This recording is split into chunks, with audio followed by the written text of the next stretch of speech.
Good evening to you both. And let's begin with the rapidly approaching G7 Leaders Summit in Kananaskis and the degree of impact it could have through parts of Alberta. Now, for Calgary, it will mean not only playing host to the leaders and their teams, but also 2,000 delegates and as many as 1,400 journalists.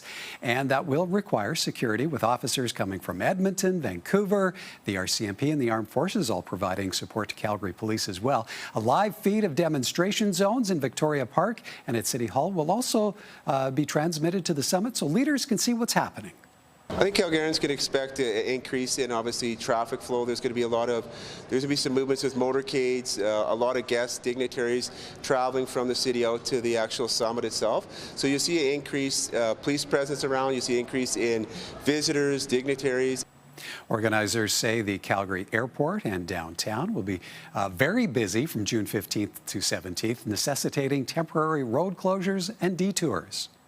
I've been with the city of Calgary for 30 years and believe this to be the most collaborative and most effective all-agency approach that I've seen in my career for this world-class event. I'm very confident that we're prepared and because of the great work of the Calgary Police Service and all the agencies. Meanwhile, motorcade training for the G7 summit is already underway. This video showing a long line of vehicles traveling Calgary streets, and police say more of the same can be expected in the coming days. If you encounter a motorcade, obey all officers' directions, move safely to the nearest curb. If you're driving, pedestrians will need as well to wait until all the vehicles pass before crossing. That is a long line of vehicles. Bob, we'll start with you. You're in Calgary. What degree of anticipation is there for this summit? Is it on the radar of everyday Calgarians? Yeah, I think it's definitely on the radar, especially if you work in the downtown area or out in the west. But there's going to be a lot of buzz when these motorcades fly by. You're like, whoa, look what's going on, because they're big. They're not little motorcades. And I think it's just going to bring a lot of attention to our city in a positive manner, hopefully. And I know the eyes of the world are going to be on us, so we'll just have to see how it goes. But I think Calgarians are ready for it, and there's some excitement in here. Karen, whether it's boosting the economy or opening diplomatic dialogue on any number of issues of relevance, what do you feel the G7 summit will bring to Alberta? Yeah, I think like Bob mentioned, it'll be actually good for the city to get some good press and publicity. I think that it also brings with it some infrastructure upgrades, like they've already increased cell phone towers in Banff. There's some roads that they fixed up in Calgary too. But what that means is that people are coming and they want to be listened to. So it also could bring some protests. I think that over the years, but there's been a lot of militarization against protests. But I think that it's really important for some of those people to be there to make sure that they are holding those leaders to account who are actually there, so that they're at the G7 to be talking about the things that matter, looking at eradicating poverty and environmental issues. And so that's why they'll be there. That's why they're spending probably more than $400 million on security for a world-class event like this. Bob, you were working in news way back when the G8 was in town with designated demonstration zones coming up in Calgary, Banff as well. What do you think Albertans should brace for in terms of protests or worldwide attention for that matter? Yeah, well, back when the G8 was on, that was a different time. I was a camera guy, and we just walked around all over the city with maybe 20 protesters. But of course, we know that has changed. I think that these protests, they may be restricted to one spot, but they're definitely going to move. We've seen that before, and I'm sure that security is ready for that. So the police are going to have to be on extra guard for any violence or anything like that. But the eyes of the world are going to be on these folks protesting. So I think it's important they stay to their message and try and remain, nonviolent and positive. Yeah, it is going to be a busy time and the start to a busy summer in Calgary as well. All right, so from an influx of international politicians to landing more women into political office with municipal elections ahead, the nonprofit organization known as Ask Her is offering workshops for potential candidates on overcoming challenges like fundraising. Reframing it, that it's not about asking for a handout or a favor, it's about an investment in you as a leader, and you're worth that investment.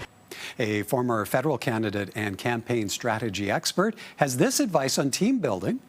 It's not just about having the right people in place, it's about making sure that you have the right talent, the right mix of skills, and people who are there to support you, because ultimately they need to see you want to win as much as you want to win. The mayor of Calgary isn't connected with the group, but does say having a diversity of voices in positions of power makes for better decisions. And for candidates, life can be a juggling act. It absolutely is. But I will tell you this. Best thing you can do is surround yourself with good, supportive people who can take on all of the roles that you can't do at once. Along with its Calgary efforts, the Ask Her organization has also expanded to Edmonton. Karen, what do you make of the efforts of a group like this in terms of the value such organizations could bring to help diversify governance and politics? Yeah, I think it's huge value. If approximately 50% of our population is women, then maybe approximately 50% of our leaders and representatives should also be women. I know there's a candidate here in the north. I'm going to shout out the sister Lindsay Machona, who ran with the federal election after she completed the Ask Her initiative.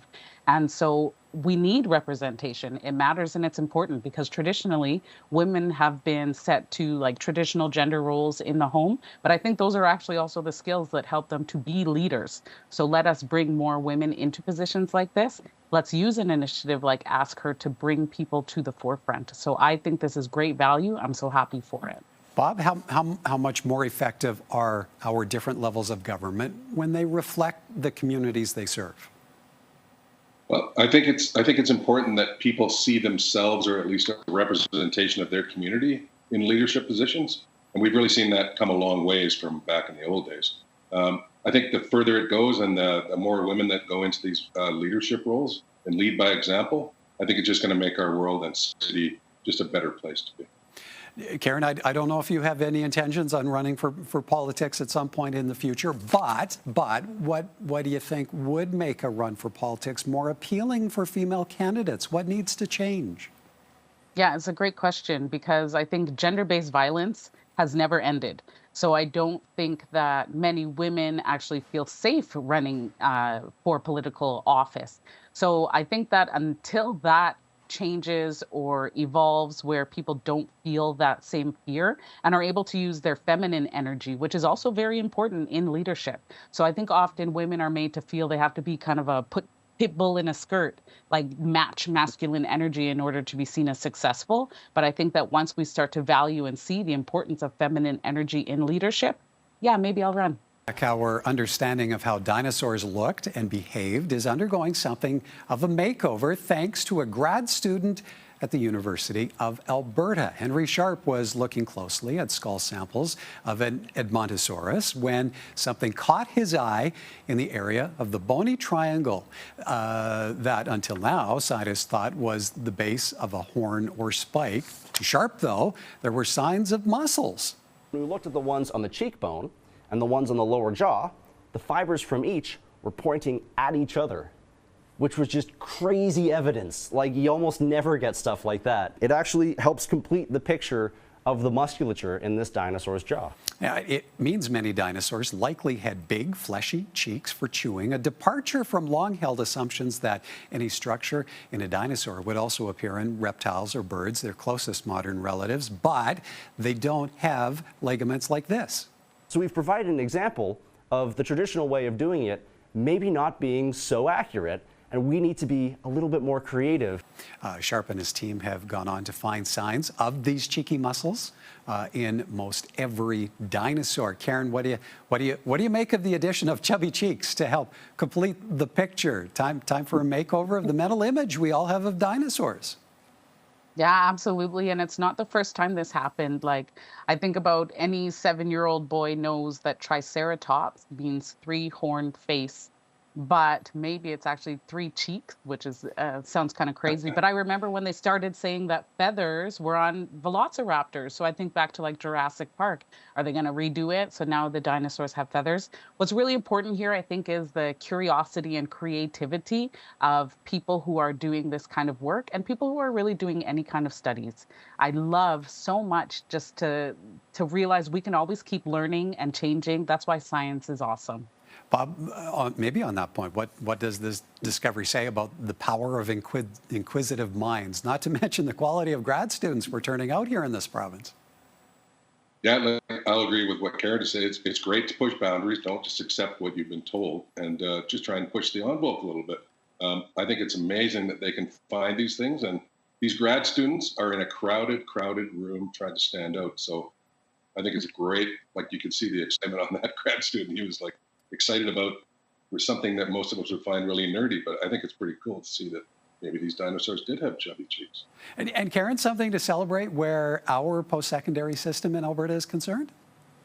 Yeah, absolutely. I even want to give a shout out to, I teach a master's class right now, and they are very curious. And so shout out to the social work class in U of C. I think there's so much to learn and do, and we're seeing that in Alberta. So keep pushing, everyone. Yay, absolutely. Okay, from an image overhaul for dinosaurs to getting hands-on with a pint-sized pest. That's right, Calgarians are being asked to track mosquitoes. Probably like 35 to 40 different species in Calgary. Scientists are concerned about a particular invasive species, though native mosquitoes can also transmit disease, and city crews are now actively looking for larvae. West Nile virus is the main pathogen that we are concerned with from this mosquito as for humans and horses, but this mosquito can also transmit avian malaria, and many of them can cause encephalitis, especially pediatric encephalitis. To be a citizen scientist, there are sample kits available. And in these kits we have a small vial, a tube, that you can use to capture the mosquito, ideally before it bites you. Now, experts say that with the current heat wave, we can expect to see more mosquitoes emerge in June and then peak in mid-July. Karen, encephalitis can be, it's serious stuff. How much pause for thought does this give you about the pesky mosquito and the need to track it to this degree?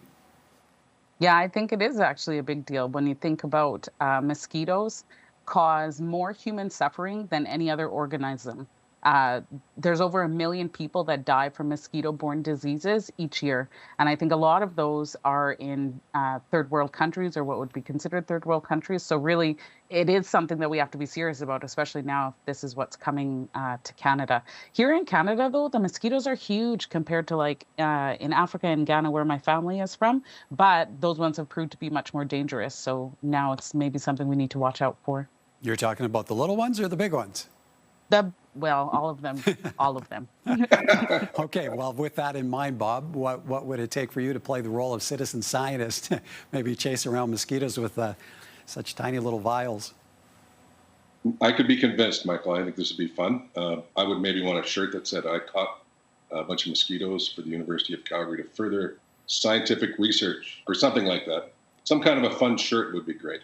But yeah, I think we should get a bunch of kids doing this and maybe activate our summer student population. Karen, is this something you would take on, or would you assign the younger ones in your family to pick up the task? I do like that idea. Yeah, I like that idea. But I'm a soccer mom, so we're sitting on the field and getting eaten, although they haven't showed up yet. So in another month, I'm sure that I would be collecting mosquitoes, no problem. Yeah, and Bob, we're not, at least I'm not seeing a whole lot of mosquito activity here in Edmonton. What about there in Calgary? Are you actually seeing them? Oh yeah, they're out here, and I have about 600 of them on the front of my windshield of my motorbike. So they're out there, and they're starting to come around. So you just got to keep the water out of your yard, and keep a head up, and just try not to get bit. Indeed. Okay, we've left ourselves with enough time for a round of winners and losers. Karen, what's topping your lists this week?